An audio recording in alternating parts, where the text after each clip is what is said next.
The new moon in Libra. We have been waiting for this new moon as it is ruled by Venus, and we get to bring in some beauty, some love, some abundance. We are ready for it. We've cleared out so much with the eclipse, and maybe even come to this point of exhaustion, overextension, because we filled up our cup after the clearing of that Virgo eclipse season. And so now the new moon asks us to reckon with that. Reckon with the concepts of balance and harmony. Do our lives reflect the balance that we need to take care of ourselves, to be the most fully expressed version of ourselves, and to be in the world, to contribute, to be with others, to take care of others, to love others? We are redefining what those terms mean as we go into a brand new age, the Aquarian age. So welcome to my channel. My name is Kenlyn. This is the new moon in Libra transmission. I also have to say I'm recording this the day before the new moon on the 20th, the dark of the moon, and it is the birthday of a friend of mine who is 99 years old. I don't think I know anybody else who's 99. So I want to shout out to Dorothy Rupert, who was the state senator in Colorado. Some of you may remember her.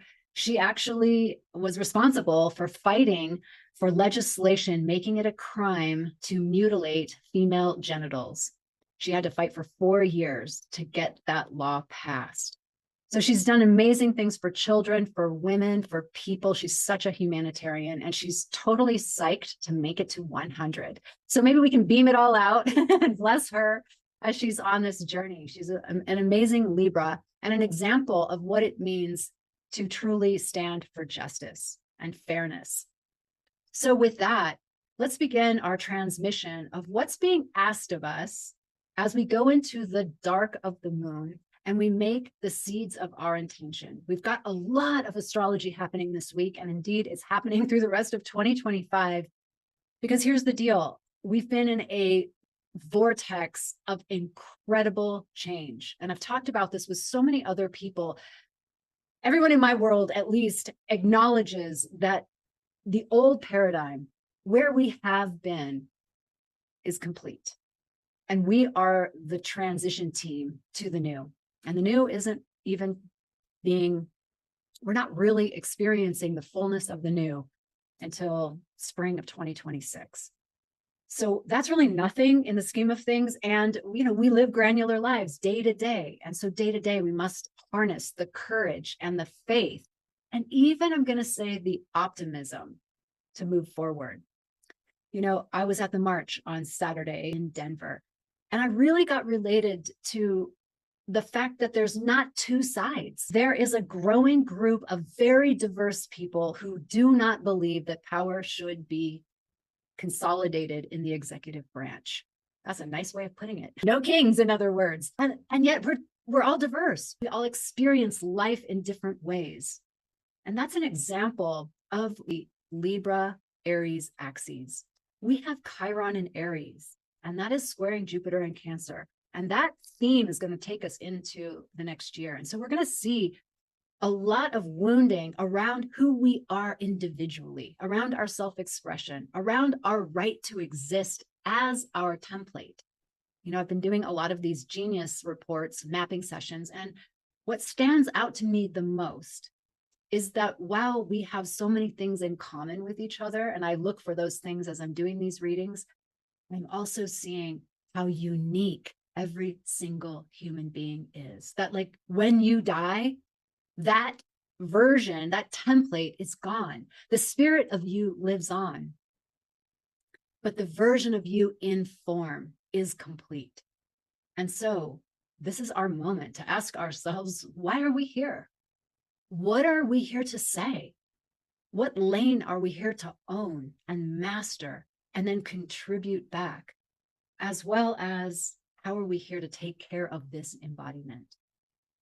I have so many stories that I've collected of all different kinds of people and seeings, and it's been a great privilege to reinforce for me the diversity of humanity. I don't always like it, to be honest, but really the overarching, and we pop it up, it is such an incredible array consciousness expressing itself as this, as that. Like, think about all the life forms in the ocean. So as we become more compassionate to ourselves, as we become more committed to our own expression of genius, we drop the competition, we drop some of the projection. We now see that there are indeed so many flavors of doing human that I really just have to acknowledge that. And that doesn't mean that all ideas are equal. It doesn't mean all behaviors are equal. In an integral theory, we have the maturity to say that works and that doesn't. That's mean-spirited, and that is actually healthy and moves the collective forward. So as we expand and evolve in our worldview, we'll make discernments and we'll be able to prioritize. And at the same time, we'll be able to accept. That's my vision of humanity. That's my Libra vision that scales as we show up fully who we are. And I've said this before on many transmissions. That's our job. Show up fully who we are at this iteration of our consciousness and get along and accept others. Yeah, that's a tall order, but I'll bet you that humanity in the future will have that down. If it's to survive, it will have that down. So that means that you and I are the ones grappling with it. We're the pioneers that have our hands in the dirt, in the clay, trying to figure this stuff out with self and other. And so we're in the gauntlet. And this is a reckoning new moon. I think it's a beautiful new moon, but we have a cardinal grand cross, but we also have a water trine. So there's just lots of energy, and how that affects you personally will be reflected by your own chart, what angles you have, what degree points you have, the placements that you have. But we're going to do a broad overview of every person's rising sign so you can feel into the energy of where this intention, this ritual for this new moon gets to be. And you get to do it as soon as you hear this, because we've got the new moon coming on the 21st. All right, so let's take a look a little bit at the astrology for this week, and then we'll move on. I also want to say happy Diwali to our Indian friends, bringing in the light. And so this Libra message of creating harmony and balance, checking back in with ourselves of what worked, what didn't work. I got to tell you, I like overdid it. And Libra's in my 6th house of work and health, and I can totally feel that I'm out of balance. And it's so interesting how it just takes like one little thing on one day, and then it's all things out of balance. And so I get to course correct, take a breath. And I will share with you that I did my own genius report, and it was a reckoning for me. And it has been for a lot of people. There's like a 180-degree thing happening here. Like, oh, I want to go this way. And then there's a reckoning that goes, oh, shit, that's really what's calling me forward. I was avoiding that. But that pathway of what's calling you forward is truly the pathway of least resistance. And so I'm reckoning with that, to use the word of the overarching new moon. I am in that reckoning that things have to change for me to go forward in my life. You know, the rules are different when you get to your 3rd act. There's no more life energy to throw away. I used to throw a lot of it away through experimentation, dead ends. And you know what? I don't regret any of it. But now, well, maybe I regret some of it. Like that's another reckoning. That's Saturn. But now I feel way more responsible, might be the right word, or honoring of my energy, my system, what I'm here to do. So it's actually a really beautiful reckoning. So let's dive into also in your chart where that reckoning might be happening. All right. So I think also because we have this Jupiter in Cancer squaring Chiron in Aries, that's going to last for a while. We've got a healing theme coming through.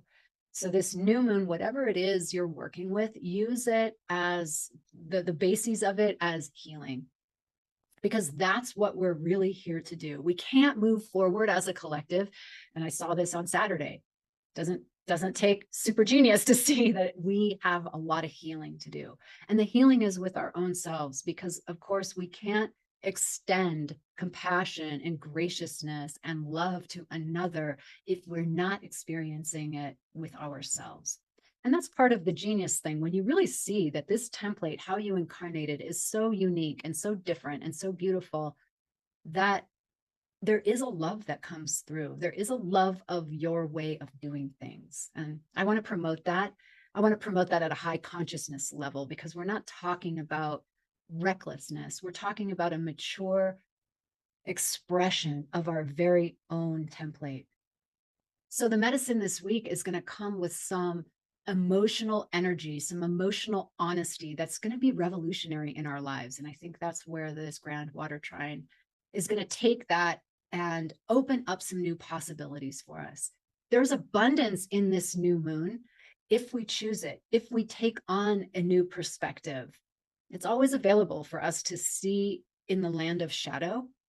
And that isn't a bypass to see the frequency above that. It's included and transcended. Yes, this is happening, but I will tell you that our money fears, our fears about fascism, our fears about what's happening in the world are legit. But when they trigger us at a core level, now listen to me here on this, it's really something else.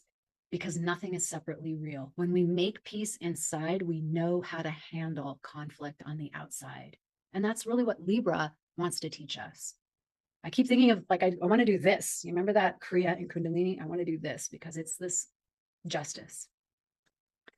So the Cardinal Grand Cross, this is this healing crisis. We've got the sun and the moon opposite Chiron, Jupiter square Chiron, opposite Pluto. So we've got these players that are playing with identity, healing, transformation, justice, harmony, balance. And so that mixture is supporting, and that like those squares, that cross is making something happen. Something will get revealed so that the healing, the alchemy can come through. And what we're talking about with Libra, because we're on that Aries Libra axis, is the getting along with others. That means relationship. You know, you remember that X-Files? I don't know if you're in that generation, but I loved that show. And the genie came, it was a spoof episode, and the genie came and granted a wish, and the wish was for peace. And then all the people disappeared. So it can be that way, or it can be in this very messy, very relational way of really vulnerable and intimacy. And that really takes us into this water trine. This water trine looks more like emotional mastery as your portal to abundance. So think about this.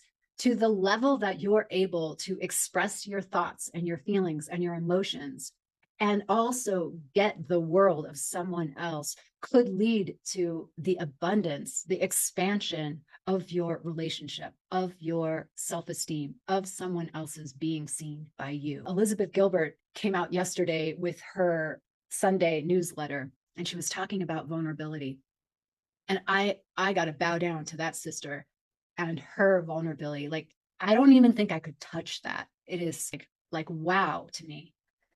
If you have read her book, I mean, all of her books are like this, but the latest book, All the Way to the River, about the death of her partner, it was so vulnerable. I listened to it on my road trip to California, and I just was marveling at how revealing, how truth-telling she was, which requires not only courage, but so much compassion for this laser exactness that she had on her shadow, on calling herself out, on exposing the dark or the not so glamorous, not so pretty, ugly parts of herself, of which I can relate, right? And that's why she did it. She did it in service. And she was talking about this in her letter. And the point of it was, why is it so hard to be vulnerable in public? And the response that came back was, that's the definition of vulnerability, that you are seen by others. It is necessarily public.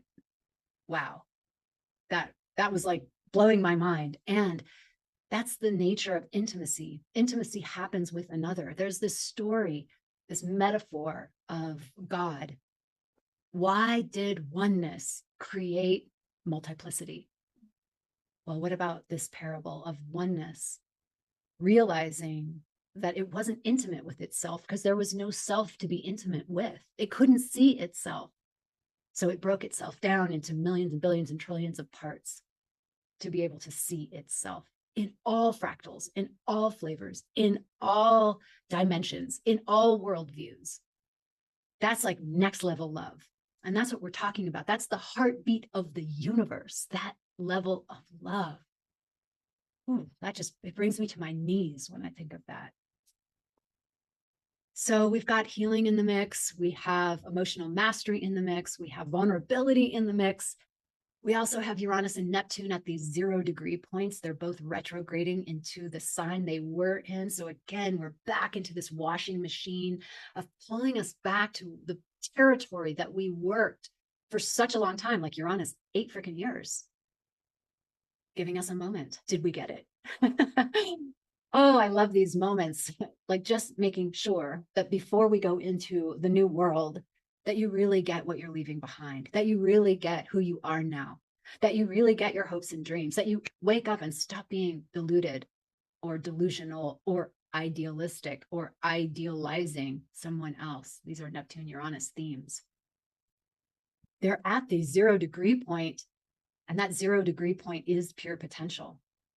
It is before the seed gets cracked open and that sprout happens. And so we're in that backward moment, and then we're going to go back over those 0-degree points. And that's when the seed bursts forth into its newness. So have faith, have hope and trust that everything is working as it should be.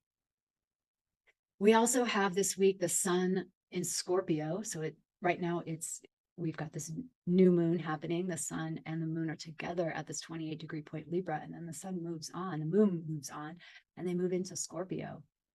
And then that sun is going to square Pluto. And that is like some kind of an ego death as we make space for something new in our identity, how we shine forth in the world. It's a very short transit.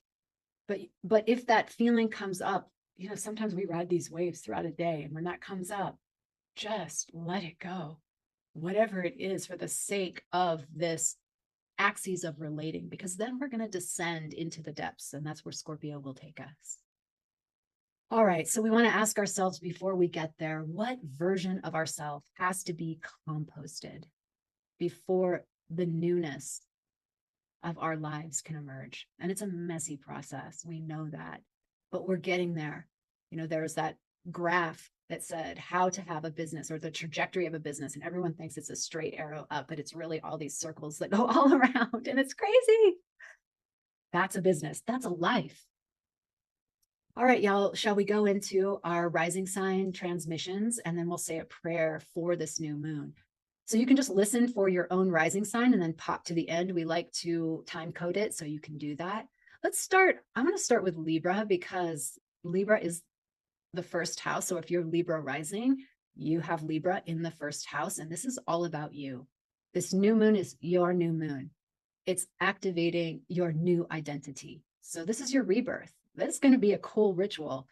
So I know I have a friend who's a double Libra. This is your ritual. New identity, new beginnings. With Chiron opposing your 7th house, you're healing the wound of losing yourself in others. Ooh, that's big, because that's the opposite Aries. That's Libra-Aries axes. So set your intentions about you. Who are you without the other? Who are you in and of yourself, sovereign to yourself? This is your personal new year. It begins on the 21st of October. And with that, we get to say what's being composted, what's complete, and who are you becoming? And in this moment of that grand cross, who are you choosing? Choose yourself. That's powerful. If you know Libra rising, send this to them. Scorpio rising, your new moon, Libra, is in the 12th house. That's the house of mysteries, the house of the unconscious, the house of surrender, spirituality. So you're more in the hidden realms. This is the dream space. This is a very quiet, dark new moon. I would sit in the dark, or I put a blanket over my head and I would just sit in the dark, maybe light one candle, just so you always know that the light is there. Set your intention. Maybe you want to be in solitude for this, because you want to listen deep, deep, deep. What is your soul telling you? 12th house matters. Move into the first house. So we have to do that 12th house clearing, the 12th house reconfiguration, stillness, so that when we move into the I am of that first house, we're taking our healing, we're taking our spirituality. We're taking the newness of who we are into being. Let's look at Sag risings with your new moon in the house of community, in the houses of your hopes and dreams and wishes. That's the 11th house. So you're going to focus on your networks, your future vision. I know some Sag risings who have big future visions. This is your moment. This Libra is activating them in that 11th house. So it's about finding your people, because every big vision needs a bunch of people. You can't do a big vision by yourself. There is no person who was a lone wolf with a big vision, because communities are built on mutual reciprocity. And so that's what you're learning. That's part of this Libra-Aries axis, how to bring your gift and meld it like a beautiful recipe with the gifts of others. Capricorn rising, this is happening in your 10th house of career, the way you're seen by the public, and indeed even your legacy. And I know a lot of Cap risings who are totally changing their work. Their career is completely up for reinvention. This intention in Libra is your calling and your public contribution. So Pluto is in your 2nd house opposing Jupiter. So it's about restructuring your relationship with money, with success, with your value, with your worth. That's what's being worked right now. So set your intentions around your new career. And really this Libra energy, remember, like this Libra energy, we're saying it doesn't require sacrifice. You get to create your new career how you want it. Like what is in alignment with your template. You know, if we're projectors or reflectors or manifestors, we're going to be different. We're not going to work the same way as generators. So that's important to bring that into your intention. Don't create a generator vision if you are a projector. All right. Trust me. All right. I think that's it. I think you just need to know you don't have to sacrifice everything. And you need to know that we see you and we witness how hard it's been, and we see your genius. So let's move on to Aquarius rising. You've got the new moon in the 9th house, and you've got Pluto in your 1st house of who you are for the next 20 years. Oh my goddess, you are getting a remake. I have a friend who's a double Aquarian. It's going to be beautiful. So the focus of this new moon is beliefs, higher learning, your relationship to God, goddess, and in your expansion, you get to let go of old beliefs. Like you're not here to hold on to them. You're here to completely give yourself over to a new philosophy, a new way of being that wants to come through you. This is a big rebirth. I mean, it's a spiritual rebirth. I think that if we have the same ideas, philosophies, beliefs as we did, 10 years ago, then you haven't grown. They have to be updated. The world is changing. New information is coming in. New paradigm shifts are coming in. So Aquarians lead the way for us in embracing what is innovative and new that wants to come through you. That's going to be fun. And then we can ask you, what truth are you ready to teach us? All right, Pisces rising, your new moon is in your 8th house. That's the 8th house of death and rebirth. It's the house of mystery, the house of sexuality, intimacy, transformation, shared resources. So your intentions get to dive deep into merging sexuality and shared power. That's that more Libra end of things. Like there is someone else or someone else's in the picture. The Saturn retrograde in your 1st house, you're learning boundaries with intimacy. You're learning where in that merging, where you end and someone else begins. So set intentions for your relationships where vulnerability doesn't mean losing yourself, where you can be just so wide open and merge. And then when that's complete, come back into a fully formed you that knows who you are and hasn't lost your center. Set intentions around your relationship with money and resources. That can show up in so many different ways. It could show up in your investments. It can show up in wills. It can show up in someone investing in you. And use this groundwater trine to alchemize what's ready to die and what's ready to be born. So now we've completed the zodiac, and we're going back to the first house because we didn't get Aries. So now we start with Aries. So Aries, you're the opposite of Libra. The new moon is in your 7th house. That's where Libra is. So your focus for this new moon, your intention is the mirror of partnership. How you are seeing yourself in others. So your intentions are around these commitments that you're making. It's time to step up. It's time to commit. Commit to personal relationships, commit to business relationships. And the new moon opposite is of Chiron in your 1st house, because Chiron's in Aries, retrograding. How have you lost yourself trying to keep the peace? Those are some good questions for this Chiron in Aries. Set intentions around partnership that honor your individuality. You've been through a lot has been excavated, and you are a new self, really. The healing comes through relationships that reflect your wholeness back to you. All parts of you get to be included in these relationships. And I'm thinking of an Aries rising right now who has really walked that trajectory. And it's very beautiful. If you've done the work, I'm not going to lie, a lot of tears, but if you've done the work, you're now feeling the bounty that all of you gets to be in relationship. All right, Taurus rising, new moon in the 6th house. This is your health, babe. So I have a very good friend, Taurus rising, crucible with her health. And I think this is a very good teaching because she had to make a trade-off. And we live in this world where we think there aren't any trade-offs. There are lots of prioritizations. It's not a compromise when you prioritize. So she prioritized staying in a place she doesn't necessarily want to be, but that she has community, access to all these health practitioners that really work for her system. And more than anything, that she has stability. So when she did that analysis of like, what is actually balance? It was to sacrifice this desire to move because it required checking out places, which meant maybe another move and another move. I can totally relate, for a higher value, a higher priority, which is health. And the 6th house also rules pets and it rules work. So where we talk about work-life balance, that's in the 6th house.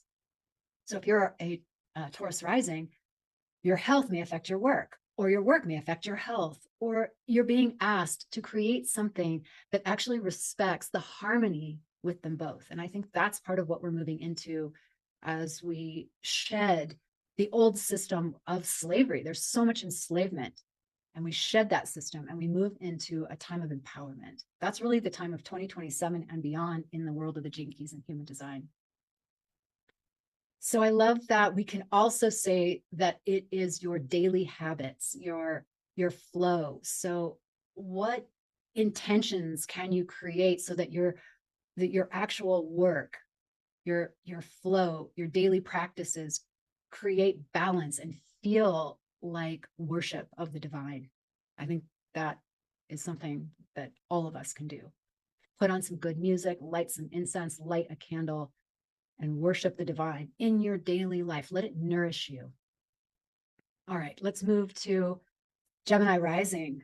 Your new moon in Libra is in the 5th house. That's a very joyful, creative, expressive house. It's a house owned by Leo, but Gemini risings, your Libra is in this 5th house. It's the house of pleasure. So it's your time to actually enjoy yourself, have some pleasure, have some fun. I know a couple of Gemini risings who probably need that after a lot of work. There's been a lot of change with Uranus and Gemini. So set your intentions to romance your life, romance your partner, romance your entrepreneurial venture, romance your kids. Just make your time luscious and beautiful for this Libra new moon. Cancer rising, you have the new moon in the 4th house. So we're going to focus here instead on home, on roots, on your inner child, on emotional foundations. So the intentions will anchor around family and home and your inner security, your private life, what it's like to be you privately. Jupiter is in your 1st house, squaring this new moon. So expanding you beyond, let's say, familial wounds, your inner child wounds. So create your home as your sanctuary, as the place where you can come to feel nurtured.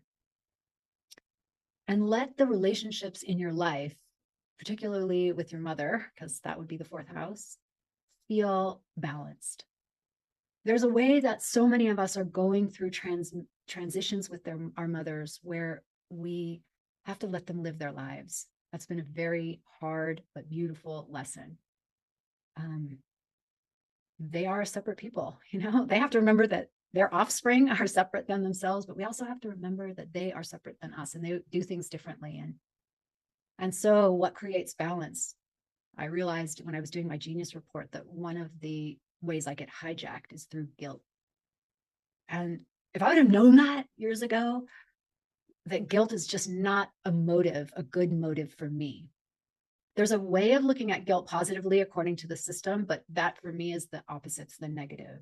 And so we get to release. Here is the place where we get to release the guilt of their situation, the guilt of not being able to save someone like our mother. Somebody need to hear that. I don't know why that came up. All right, love, let's go to Leo rising in the third house. And your focus is on communications. I would say mental balance. This is the place where we could get super mental.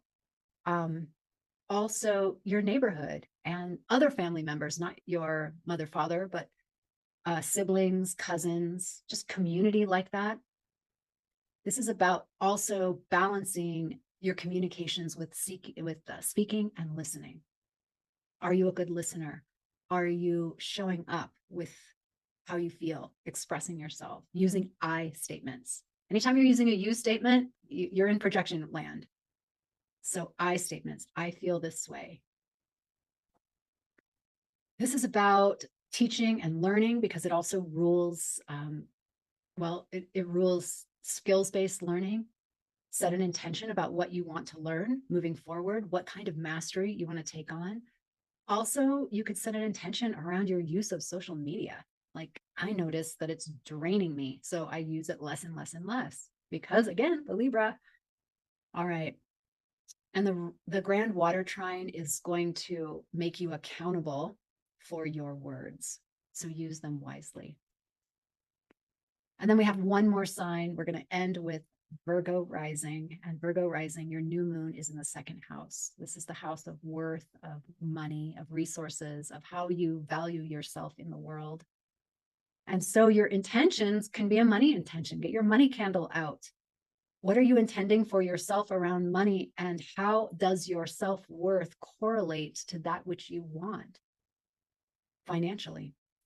Are you willing to be paid for what you're worth? Are you willing to create a business model that eventually will get some traction, that will bring you the wealth that you desire? Have you connected the dots between structure and intention? You have an intention to be wealthy, but have you created the structure that will deliver that wealth? Have you created multiple structures that will deliver that wealth? So this new moon is to call in the people. Maybe you don't know how, so call in the people who actually know how, so they can set that up so that the abundance and wealth can come to you. And that can be seated under this beautiful, auspicious new moon and water trine. So I hope you enjoyed these 12 rising signs. This is the end. And so I hope you popped back over. Actually, each one of them are so good. And we talk even more expansively, and they can apply to all of our lives. So you can listen to all 12 if you have time. But for now, let's do our prayer.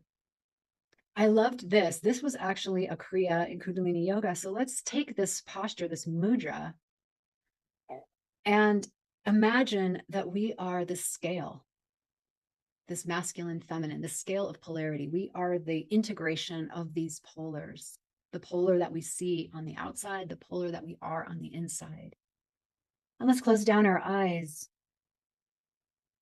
and call upon the goddess, call upon Venus to activate inside of us a gnosis, an inner knowing of that which needs to come into balance through joy, through harmony, through service, through love, through play. And then let's bring those hands together in this prayer pose, like merging those two. As we gather all the positive energy that we have generated here, let us dedicate it to the merits. May all beings benefit from the merits of our efforts.